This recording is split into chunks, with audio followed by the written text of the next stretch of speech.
कहानी की शुरुआत होती है इटली के एक छोटे से शहर में, जहां गपेटो नाम का एक बूढ़ा कारपेंटर रहता था। वो हर रोज लोगों के घर जाकर काम मांगता, लेकिन हर जगह उसे मना कर दिया जाता क्योंकि वहां पर ज्यादातर लोग खुद भी गरीबी से गुजर रहे थे। इस वजह से गपेटो को अक्सर भूखा रहना पड़ता। एक दिन जब वो सड़क पर चल रहा था तो उसकी नजर एक सर्कस की गाड़ी पर पड़ी, जहाँ लकड़ी के पुतले रखे थे। उन पुतलों को देखकर उसके अंदर एक उम्मीद जागी। उसने सोचा कि अगर वो भी ऐसा ही एक पुतला बना दे तो शायद वो शहर शहर घूमकर अपना हुनर दिखा सकता है। शायद वो पैसे कमा कर एक ठीक ठाक जिंदगी जी पाए। अब यही उम्मीद उसकी जिंदगी का मकसद बन गई। अब वो जल्दी से लकड़ी लेने के लिए एक सप्लायर के पास गया और किस्मत ने उसका साथ दिया। असल में गपेटो के पहुंचने से कुछ पल पहले वो आदमी एक लकड़ी का टुकड़ा काट रहा था, मगर तभी अचानक वो लकड़ी का टुकड़ा हिलने लगा और अपने आप चलने लगा। ये देखकर वो आदमी डर के मारे कांप गया। फिर जब गपेटो वहां आया और लकड़ी मांगी तो उसने बिना सोचे समझे वो अजीब और जिंदा सी लकड़ी उसे दे दी, मानो वो उस चीज से छुटकारा पाना चाहता हो। इधर गपेटो खुशी खुशी वो लकड़ी लेकर घर आया और अपना पुतला बनाना शुरू किया। जब वो उसकी छाती बना रहा था तब उसने महसूस किया कि लकड़ी के अंदर एक दिल धड़क रहा है। ये एक ऐसी चीज थी जो किसी को भी डरा दे, लेकिन गपेटो के लिए ये एक करिश्मा था। उसकी आंखों में खुशी और हैरानी साफ दिख रही थी। उसे लगा जैसे उसकी तन्हा जिंदगी में किसी ने जान डाल दी हो। इसी तरह दिन बीतते गए और हफ्तों की मेहनत के बाद उसने अपना पुतला पूरा कर लिया। उसने उसका नाम रखा पिनोकियो। ये सिर्फ एक पुतला नहीं था, बल्कि गपेटो के लिए एक सपना, एक साथी और शायद एक बेटे जैसा था। अपनी सबसे कीमती चीज बनाने के बाद गपेटो ने अपना ही कंबल काट कर पिनोकियो के लिए कपड़े सील दिए। गरीब होने के बावजूद उसके पास जो कुछ था उसने सब इस पुतले में झोंक दिया। फिर वो उसे अपने बच्चे की तरह चलना सिखाने लगा। लेकिन पिनोकियो अभी बचपने और शरारत से भरा हुआ था। जैसे ही गपेटो का ध्यान हटा वो अचानक से भाग गया। उसके लिए ये पूरी दुनिया एकदम नई थी। पिनोकियो सड़कों पर दौड़ता रहा, लेकिन जल्द ही उसकी ये मस्ती खतरे में बदल गई। अचानक कुछ कुत्ते उसे एक खिलौना समझकर उसके पीछे पड़ गए। डर के मारे पिनोकियो जान बचाने के लिए वापस घर भागा और दरवाजा बंद कर दिया। जैसे ही वो अंदर आया एक अजीब सा बोलने वाला क्रीचर छत में दिखा। वो पिनोकियो को समझाते हुए उसे सही और गलत का ज्ञान देने लगा, लेकिन पिनोकियो ने उसकी बात को नजरअंदाज कर दिया। गुस्सा उसके ऊपर हावी हो गया और उसने गपेटो का एक टूल उठाकर क्रीचर पर फेंका, जो सीधा उसके सर पर लगा। इसके बाद वो आग के पास बैठ गया और धीरे धीरे सो गया, बिना ये समझे कि उसने क्या गलती की थी। फिर कुछ देर बाद गपेटो वापस आया और दरवाजा खटखटाने लगा। पिनोकियो ने जैसे ही उठकर दरवाजा खोलने की कोशिश की, उसने देखा उसके पैर ही गायब थे। असल में इतनी देर तक आग के पास होने की वजह से वो जल चुके थे। ये देखकर वो बिल्कुल लाचार हो गया, ना चल सकता था ना कुछ कर सकता था। गपेटो ने जब ये देखा तो वो खिड़की से अंदर आया और उसे उठाया, लेकिन उसका गुस्सा भी फूट पड़ा। उसने पिनोकियो को डांटा और कहा कि मैं तेरे नए पैर नहीं बनाऊंगा, क्योंकि वो बिना उसे बताए भाग गया था। ये गुस्सा सिर्फ सजा नहीं था। गपेटो को सच में दुख हुआ था, मानो उसका बच्चा उसे छोड़ के चला गया हो। लेकिन जैसे जैसे वक्त बीता गपेटो का दिल पिघल गया। उसका प्यार उसके गुस्से पर हावी हो गया। आखिरकार उसने पिनोकियो के लिए नए पैर बना ही दिए। फिर अगली सुबह गपेटो एक दुकान पर गया ताकि पिनोकियो के लिए एक नोटबुक खरीद सके, लेकिन उस बेचारे के पास पैसे नहीं थे। अपनी मजबूरी के चलते उसने अपने सारे कपड़े दे दिए, सिर्फ इसीलिए कि वो अपने बेटे को थोड़ा पढ़ा लिखा सके। वो अपने ऊपर कुछ भी सहने को तैयार था, बस पिनोकियो एक अच्छी जिंदगी जी पाए। खैर, नोटबुक लेकर गपेटो बहुत खुशी और गर्व के साथ पिनोकियो को स्कूल ले जाने लगा। उसके चेहरे पर एक उम्मीद थी कि उसका बेटा पढ़ लिख कर जिंदगी सुधार लेगा। लेकिन रास्ते में पिनोकियो की नजर एक चीज पर अटक गई, और वो था एक पपेट सर्कस। वो जानना चाहता था कि सर्कस कैसे चलता है, और सबसे ज्यादा वो उन लकड़ी के पुतलों से मिलना चाहता था जो उसे बिल्कुल अपनी तरह लग रहे थे। इसीलिए उसने स्कूल जाने का नाटक किया, और जैसे ही गपेटो ने पीछे मुड़कर देखा वो चुपके से सर्कस की तरफ भाग गया। लेकिन सर्कस के गेट पर सिक्योरिटी गार्ड ने उसे रोक दिया, क्योंकि उसके पास एंट्री के लिए चांदी के सिक्के नहीं थे। अब अंदर जाने की जिद में पिनोकियो वापस उसी दुकान पर गया जहां से गपेटो ने वो नोटबुक ली थी, और उस आदमी से पैसे मांगने लगा। जब उस आदमी ने मना कर दिया तो पिनोकियो ने बिना सोचे समझे अपनी नोटबुक बेच दी। फिर शो के दौरान एक पपेट ने पिनोकियो को देखा और वो तुरंत समझ गया कि वो भी उसकी तरह लकड़ी का बना हुआ है। खुशी से उसने पिनोकियो को स्टेज पर बुलाया ताकि वो एक दूसरे से मिल सके। अब पिनोकियो को अपने जैसे लोग मिल गए थे, लेकिन ये सब देखकर सर्कस का मालिक सतर्क हो गया। उसने देखा कि पिनोकियो से तार नहीं जुड़ी हुई वो कोई कठपुतली नहीं है। ये बात उसे और ज्यादा खास बना रही थी। ये देखकर वो खुश भी हुआ और उसका लालच भी जाग गया। इसीलिए उसने पिनोकियो को पीछे ले जाकर अलग कर दिया, जबकि बाकी का शो चलता रहा।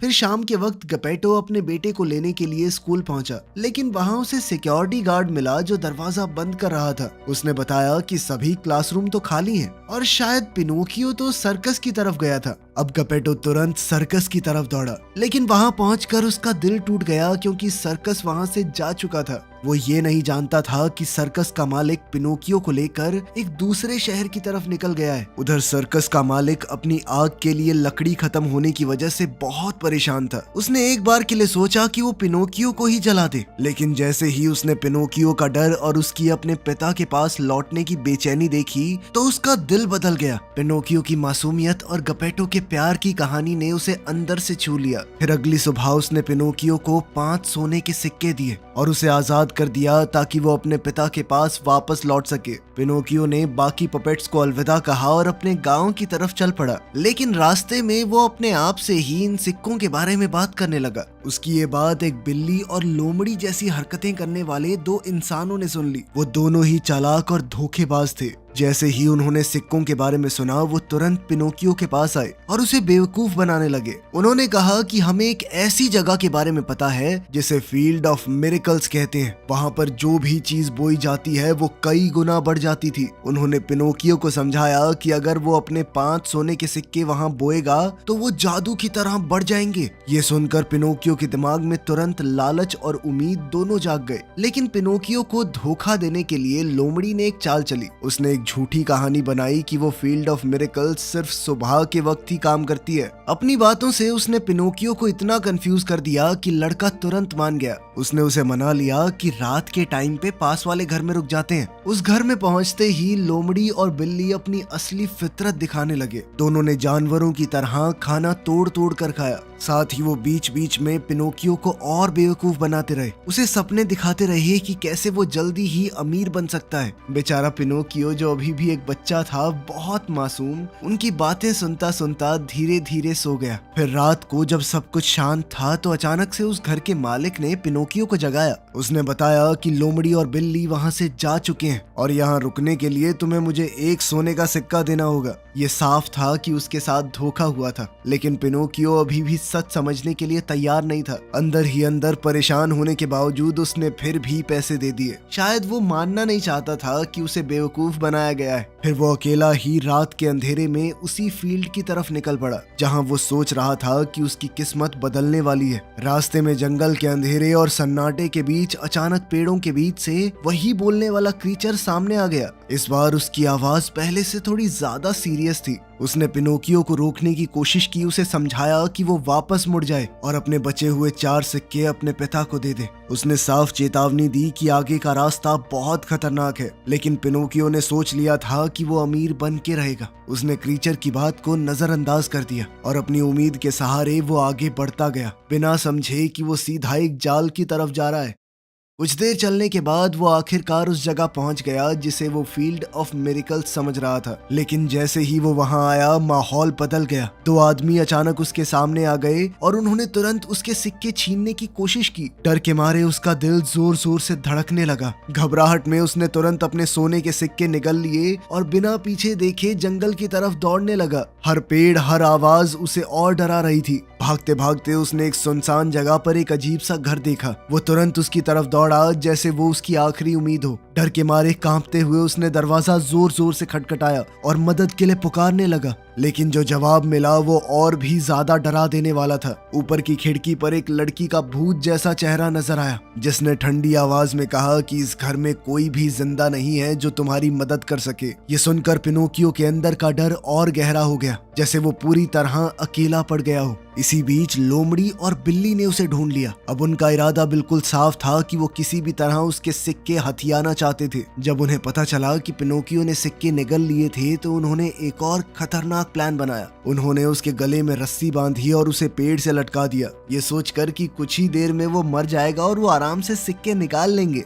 बेचारा पिनोकियो बेसहारा होकर लटक रहा था, लेकिन वक्त बीतता रहा और कुछ भी नहीं हुआ। फिर कई घंटे गुजारते गुजारते लोमड़ी और बिल्ली खुद ही थक कर सो गए, मगर उनकी लापरवाही उनके ऊपर भारी पड़ी। तभी एक अजीब सा इंसान जैसा जीव वहां पर आया। वो शांत था, लेकिन उसके अंदर एक अजीब सी ताकत थी। उसने धीरे धीरे पिनोकियो को रस्सी से आजाद कर दिया, जैसे वो उसे एक नई जिंदगी दे रहा हो। फिर पिनोकियो को छुड़ाने के बाद वो उसे एक गाड़ी में बैठाकर वापस उसी भूत वाले घर में ले गया। इस बार वो घर उतना डरावना नहीं लग रहा था। वहाँ एक डरावनी सी औरत और वो पहले वाली लड़की जो असल में एक परी है, उसकी देखभाल करने लगी। उनके तरीके बहुत अजीब थे, लेकिन इरादे एकदम साफ। कुछ दिन तक बिस्तर पर रहने के बाद पिनोकियो धीरे धीरे ठीक होने लगा। उसका शरीर ठीक हो रहा था, लेकिन अंदर से वो अभी भी टूटा हुआ था। तब परी ने प्यार से उससे पूछा कि तुम यहाँ तक कैसे पहुँचे। ये मौका था सच बोलने का, लेकिन पिनोकियो अपनी गलतियों को छुपाना चाहता था। उसने कहानी को बदल दिया और झूठ बोलना शुरू कर दिया। जैसे ही वो झूठ बोलता गया, उसकी नाक बढ़ती गई। आखिर में उसकी नाक इतनी बड़ी हो गई कि वो खुद भी परेशान हो गया। खैर, जब परी ने ये सब देखा तो बिना गुस्सा किए उसकी मदद की। उसने वुड पैकर्स को बुलाया, जिन्होंने उसकी नाक की एक्स्ट्रा लकड़ी हटा दी। ये कोई सजा नहीं, बल्कि एक सीख थी। इसके बाद कुछ दिनों तक पिनोकियो और परी ने साथ में वक्त बिताया। वो हंसते खेलते, लेकिन अंदर ही अंदर पिनोकियो अपने पिता के पास वापस जाना चाहता था। जैसे ही वो पूरी तरह ठीक हो गया तो परी उसे पास के शहर तक ले गई। उसने उसे अलविदा कहा, पर उसकी आंखों में प्यार और चिंता दोनों थी, मानो वो चाहती हो कि पिनोकियो अब आगे से सही फैसले ले। पर जैसे ही पिनोकियो शहर के बीच से गुजर रहा था, उसकी किस्मत ने फिर से एक मोड़ लिया। उसी चालाक लोमड़ी और बिल्ली ने उसे देख लिया और फिर से उसे आवाज देकर अपने पास बुलाया। इस बार वो धोखेबाज लोमड़ी और बिल्ली फिर से नई कहानी लेकर आए थे। उन्होंने पिनोकियो को यकीन दिलाया कि हम तो कब से तुम्हें ढूंढ रहे हैं, और उन्हें खेत में मौजूद चोरों के बारे में कुछ भी नहीं पता। उनकी बातें एकदम झूठी थी, लेकिन पिनोकियो इतना भोला बेवकूफ था कि अब फिर से मान गया। इतना सब कुछ होने के बाद भी वो उनकी बातों में आ गया। अब वो दोबारा से उनके साथ फील्ड ऑफ मिरेकल्स की तरफ चल दिया। वहाँ उसने अपने बचे हुए 4 सोने के सिक्के जमीन में दबा दिए। वो अंदर ही अंदर सोच रहा था कि सब कुछ ठीक हो जाएगा, लेकिन तभी लोमड़ी ने उसे एक और झूठ बोला। उसने कहा कि पैसों को बढ़ाने के लिए पानी देना जरूरी है। ये सुनकर पिनोकियो तुरंत पास के तालाब से पानी लेने चला गया। उसके दिमाग में सिर्फ एक ही ख्याल था कि जल्दी से अमीर बनना है। मगर जब वो वापस आया तो सुन्न रह गया। वहाँ की जमीन खोदी गई थी और उसके सारे सिक्के गायब थे। आखिरकार उस वक्त उसे समझ आ गया कि उसके साथ शुरू से ही धोखा हो रहा था। उसकी आंखों के सामने सच आ गया था, लेकिन अब बहुत देर हो चुकी थी। गुस्से और दुख से भरा हुआ पिनोकियो सीधा शहर के कोर्ट में गया, जहाँ वो चोरी की शिकायत करना चाहता था। उसे लगा था कि उसे इंसाफ मिलेगा, लेकिन यहाँ तो सब कुछ उल्टा था। जज ने उसकी कहानी सुनी और हैरानी की बात ये थी कि उसने पिनोकियो को ही दोषी ठहरा दिया। उसने उसे गिरफ्तार करने का हुक्म दे दिया। फिर जब गार्ड्स उसे घसीट कर ले जा रहे थे, तब पिनोकियो के अंदर कुछ टूट गया। उसने अपनी छोटी सी जिंदगी के बुरे काम याद किए, हर एक झूठ, हर गलती, और फिर उसने सब कुछ सच बता दिया। उसकी ईमानदारी देखकर जज का फैसला बदल गया और आखिरकार पिनोकियो को छोड़ दिया गया। अब आजादी मिलते ही वो सीधा अपने घर की तरफ भागा। उसके दिल में अब एक ही ख्वाहिश थी, अपने पिता से मिलना। लेकिन जब वो घर पहुंचा तो उसका दिल टूट गया। घर का दरवाजा बंद था और उसके पिता वहां नहीं थे। वो मकान जो कभी उसका घर था बिल्कुल सुनसान लग रहा था। फिर पड़ोसी से उसे पता चला कि उसके गायब होने के बाद गपेटो गहरी उदासी में चला गया। उसने बहुत इंतजार किया, लेकिन जब पिनोकियो वापस नहीं आया तो वो खुद उसे ढूंढने समुद्र की तरफ निकल पड़ा। ये सुनते ही पिनोकियो के अंदर पछतावा भर गया। उसने बिना सोचे समुद्र की तरफ दौड़ लगाई और पानी में कूद गया। वो बेचैनी में तैरता रहा, मानो हर लहर के साथ वो अपने पिता के करीब पहुंच रहा हो। लेकिन थकान उस पर भारी पड़ गई, उसका शरीर जवाब दे गया और आखिरकार वो बेहोश हो गया। जब उसकी आंखें खुली तो वो एक सुनसान बीच पर पड़ा था। इस बार उसकी जान बचाने के लिए वही परी आई थी, लेकिन अब वो बदल चुकी थी। अब वो एक बड़ी समझदार औरत बन गई थी। उसे देखकर पिनोकियो को वक्त के गुजरने का एहसास हुआ। उसने तुरंत परी से कहा कि मुझे एक असली लड़का बना दो ताकि वो भी बड़ा हो सके, लेकिन परी ने शांत अंदाज में मना कर दिया। उसने कहा कि अगर पिनोकियो सच में बदलना चाहता है तो उसे पहले साबित करना होगा कि वो एक अच्छा इंसान बन सकता है, और इसकी शुरुआत उसे अपनी पढ़ाई और जिम्मेदारी से करनी होगी। इस बार पिनोकियो ने बात को सीरियस लिया। जैसे ही वो ठीक हुआ उसने स्कूल जाना शुरू कर दिया। वो क्लास में पढ़ने लगा और एक नॉर्मल बच्चे की तरह जीने की कोशिश करने लगा। लेकिन जल्द ही उसकी मुलाकात विंक नाम के एक शरारती लड़के से हुई। दोनों की दोस्ती तो हो गई, लेकिन ये दोस्ती उसे सही रास्ते से भटकाने लगी। साथ मिलकर दोनों शरारत करने लगे, जैसे टीचर के कपड़ों में मेंढक डालना, क्लास बंक करना, लोगों के घर से खाना चुराना वगैरह वगैरह। हर दिन एक नई गड़बड़ होती और पिनोकियो धीरे धीरे अपनी पुरानी आदतों में लौटने लगा। रात होने पर जब वो परी के घर वापस आने की कोशिश करता तो उसके अंदर पछतावा भर जाता। उसे पता था कि उसने फिर से गलती की है। इस बार स्लग ने उसे अंदर आने से मना कर दिया। उसने उसे बाहर ही रात गुजारने को कहा। फिर सुबह होने पर स्लग उसके पास आई। पिनोकियो दरवाजे के सहारे सो रहा था। स्लग ने उसे उठाया और कहा कि परी तुम्हें आखिरी बार माफ कर रही है, लेकिन इस बार सुधरना ही पड़ेगा सच में। ये सुनकर पिनोकियो के अंदर डर जाग गया। उसने तुरंत अपनी नोटबुक उठाई और स्कूल की तरफ निकल पड़ा। स्कूल पहुंचकर उसे पता चला कि विंक आज आया नहीं है। उसके दिल में अपने दोस्त के लिए चिंता जागी, लेकिन इस बार उसने सही फैसला लिया। उसने क्लास को अटेंड किया बिना किसी शरारत के और फिर सीधा घर लौट आया, जहां वो परी की मदद से पढ़ाई में ध्यान देने लगा। फिर कुछ समय तक बड़ी मेहनत से पढ़ाई करने के बाद आखिरकार उसका एग्जाम का दिन आ गया। इस बार उसने पूरी ईमानदारी से मेहनत की थी और जब टेस्ट का रिजल्ट आया तो उसके पूरे 10 नंबर आए थे। जब परी ने ये सुना उसकी खुशी का ठिकाना ही नहीं रहा। उसने मुस्कुराते हुए पिनोकियो से कहा कि कल मैं तुम्हारे लिए एक बड़ी पार्टी रखूंगी और सबसे खास बात, मैं तुम्हें एक असली लड़का बना दूंगी। ये सुनते ही पिनोकियो का दिल खुशी से भर गया। उसने तुरंत परी को जोर से गले लगा लिया। फिर वो तुरंत अपने क्लासमेट्स को इनवाइट करने के लिए दौड़ा, लेकिन रास्ते में उसकी नजर विंक पर पड़ी। एक्साइटेड होके उसने कहा कि कल पार्टी है, मैं वहाँ पे असली लड़का बन जाऊंगा लकड़ी से। लेकिन विंक ने कहा कि मैं पार्टी में नहीं आ पाऊंगा क्योंकि वो टॉय लैंड की तरफ भागने वाला है। वो एक ऐसी जादुई जगह है जहाँ पर बच्चे जो करना चाहें वो कर सकते हैं। ना तो कोई रूल्स है वहाँ पे, ना कोई रोक टोक। फिर रात के अंधेरे में पिनोकियो अपने दोस्त के साथ रहने के लिए शहर के बाहर वाली सड़क पर उससे मिला। दोनों एक गाड़ी का इंतजार कर रहे थे जो विंक को टॉय लैंड ले जाने वाली थी। तब इंतजार के दौरान विंक बार बार पिनोकियो को मनाने लगा। उसने कहा कि सब कुछ छोड़कर मेरे साथ चलना भाई, वहाँ पे दोनों भाई मजे करेंगे। पिनोकियो के अंदर एक लड़ाई सी चल रही थी। एक तरफ उसका सपना था एक असली लड़का बनने का और दूसरी तरफ आजादी का लालच। लेकिन उसने खुद को संभाला और कहा कि मैं सिर्फ तुझे बाय करने आया हूँ, मैं खुद नहीं जा रहा। लेकिन जैसे ही गाड़ी वहाँ पर आई सब कुछ बदल गया। विंक ने उसे आवाज दी और गाड़ी में बैठे दूसरे बच्चे भी खुशी से चीख रहे थे। वो सब इतने खुश लग रहे थे कि पिनोकियो का मन डगमगा गया। उसकी हिम्मत टूट गई। उसे एक पल में वो अपना सपना भूल गया और गाड़ी में चढ़ गया। अब उसने फैसला कर लिया था कि वो टॉय लैंड जाएगा, जहां वो बिना किसी जिम्मेदारी के बस मजे करेगा। फिर टॉय लैंड पहुंचकर पिनोकियो ने नए दोस्त बना लिए। पूरे दिन वो बस खेलता, हंसता और मस्ती करता रहता। लेकिन अगली ही सुबह सब कुछ बदलने लगा। जब पिनोकियो उठा उसे अपने सर में कुछ अजीब सा महसूस हुआ। वो तुरंत विंक के कमरे में गया और जो उसने देखा उससे उसके होश उड़ गए। असल में उसके कान गधे जैसे बन चुके थे और इससे पहले कि वो कुछ समझ पाता उसका और विंक का पूरा शरीर बदलने लगा। धीरे धीरे वो दोनों इंसान से गधे बन गए। अब ये मजा उनके लिए सजा बन चुका था। वो गाड़ी वाला आदमी असल में एक जादूगर था जो बच्चों को धोखा देकर उन्हें गधों में बदल देता था और फिर बेच देता। जब खरीदार आए तो मैस्टिफ नाम का एक आदमी जो एक डरावने सर्कस का मालिक था, उसने पिनोकियो को खरीद लिया। मैस्टिफ का इरादा साफ था। वो पिनोकियो का इस्तेमाल अपने शोज के अंदर करने वाला था। उसने पिनोकियो को ट्रेन करना शुरू किया। उसे ट्रिक्स सिखाई गई और मजबूर किया कि लोगों के सामने परफॉर्म करे। धीरे धीरे वो एक मजबूर कलाकार गधा बन गया। अब वो दिन आ गया जब उसे स्टेज पर उतरना था, लेकिन परफॉर्मेंस के दौरान पिनोकियो से गलती हो गई। वो आग के गोले के ऊपर से कूदते वक्त फिसल गया और अपने पैर पर गिर गया।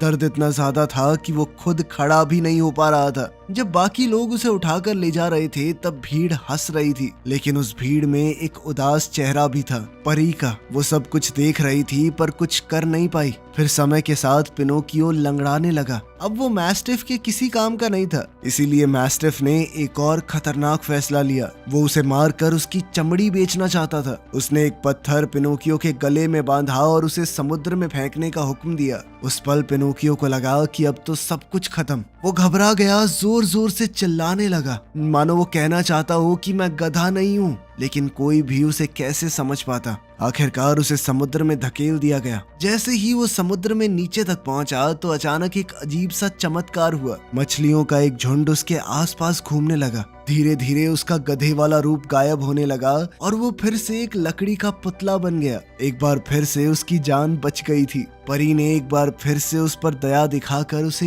एक और मौका दिया था। जैसे ही मैस्टिफ को पता चला कि पिनोकियो फिर से लकड़ी का पुतला बन गया है तो उसे अपनी गलती का एहसास हुआ। उसने गुस्से और पछतावे के साथ तुरंत अपने आदमियों को ऑर्डर दिया कि उसे वापस लेकर आओ। उसे तो मैं अपने सर्कस का मेन स्टार बनाऊंगा। लेकिन उनमें से कोई भी तैर नहीं सकता था, इसीलिए वो बस किनारे पर खड़े रहकर बेबस होकर देखते रहे। और देखते ही देखते पिनोकियो उनकी नजरों से तैरकर दूर चला गया। लेकिन उसकी मुश्किलें अभी खत्म नहीं हुई थी। जमीन तक पहुंचने से पहले ही एक बहुत बड़ी मछली ने उसे निगल लिया। ये सब किसी डरावने सपने जैसा था। उस मछली के पेट के अंदर घना अंधेरा था। वहीं पर पिनोकियो की मुलाकात एक बहुत ही अजीब सी मछली से हुई जिसका चेहरा बिल्कुल इंसान जैसा था। उनकी बातचीत के बीच में पिनोकियो की नजर दूर एक हल्की सी रोशनी पर पड़ी। वो धीरे धीरे उस रोशनी की तरफ बढ़ने लगा। जब वो पास पहुंचा तो एकदम चौंक गया। असल में वो रोशनी गपेटो की लालटेन से आ रही थी। उसके पिता भी उसी मछली के अंदर थे।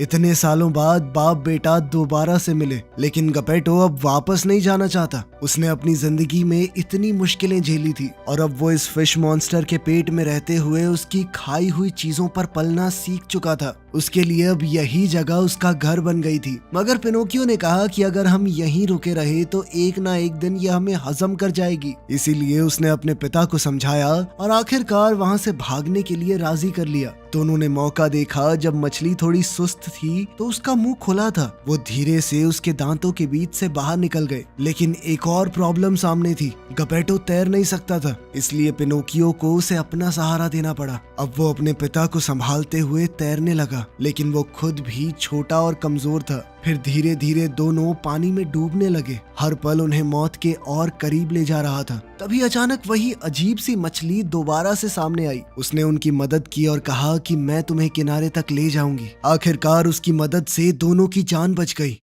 जब वो जमीन पर पहुंच गए तो पिनोकियो ने दिल से उसका शुक्रिया अदा किया और उसे अलविदा कहा। अब बाप बेटा अकेले थे। दोनों ने बिना किसी मंजिल के चलना शुरू किया, जैसे उन्हें बस आगे बढ़ना हो। कई दिन तक चलने के बाद थके हारे वो एक पुराने सुनसान घर तक पहुंच गए और वहीं पर रहने का फैसला किया। उनके पास अब छत तो थी, लेकिन जिंदगी अभी भी आसान नहीं थी। न सही से खाना था न पानी। धीरे धीरे गपेटो की तबीयत बहुत खराब होने लगी और अपने पिता की यह हालत देखकर पिनोकियो का दिल टूट गया। उसने तुरंत फैसला किया कि वो मदद ढूंढने जाएगा। वो पास के एक शहर गया और एक किसान से मिला। उसने दूध मांगा पर उसके पास पैसे नहीं थे। तब पिनोकियो ने ऑफर दिया कि मैं वो पानी का चक्का घुमाऊंगा, बदले में दूध मिल जाएगा क्या। ये काम आसान नहीं था। उसने पूरा दिन मेहनत की। बड़ी मुश्किल से वो चक्के को घुमाता रहा। उसका शरीर थक चुका था पर उसने हार नहीं मानी। आखिर में उसे दूध मिल गया, जिसे वो तुरंत गपेटो के पास ले गया। लेकिन उसे पता था कि ये काफी नहीं होगा। अगर उसे अपने पिता को बचाना है तो रोज कुछ ना कुछ करना पड़ेगा। अगले दिन वो वापस किसान के पास गया और एक नौकरी ले ली।